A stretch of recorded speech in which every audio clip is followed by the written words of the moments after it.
excited to have this opportunity to speak in front of distinguished audience at the opening ceremony of the Ifla World Congress 2022.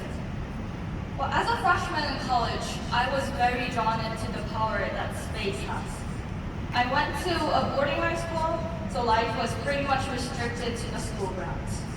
But there was this one place I always found whenever life is hard. A bench under a tree facing a small hill. Sitting on that bench just looking at the hill and doing nothing made me feel better for some reason.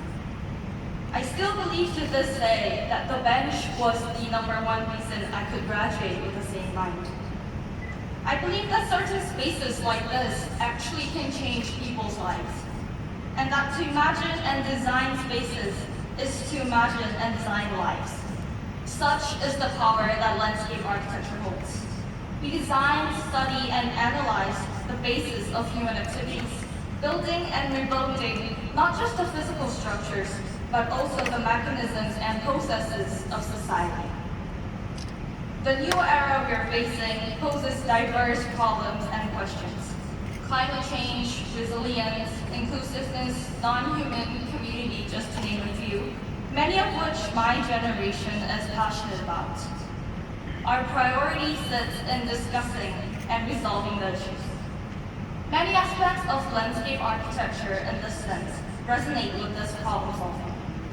The multi-scalar, collaborative, and heterogeneous nature of landscape architecture shines in facing complex and entangled problems.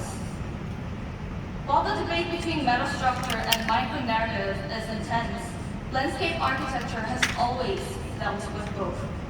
We work with something as small as a single plant to something as big as collective city structures.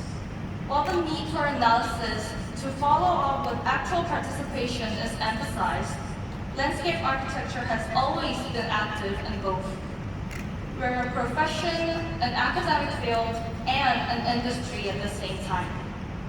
While the significance of interdisciplinary approaches is emphasized, we are interdisciplined in ourselves.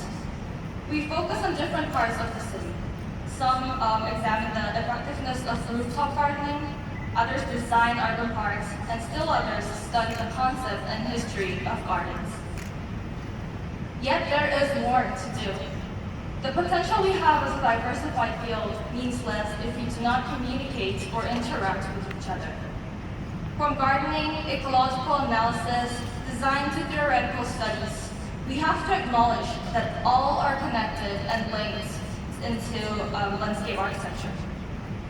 And with this in mind, we need to constantly think through and debate on what our shared values and goals are. We hold so much potential to critically face the current issues. As Frederick Olmsted designed public parks to resolve problems of his time, we still can and should strive to hold this legacy of bettering the world we live in. The ideas we gather through discussions and interactions during the Congress will serve as a significant footsteps towards the right direction. But most importantly, I hope the next 3 days in Gwangju be a meaningful and enjoyable experience for all of us. Thank you, and please enjoy.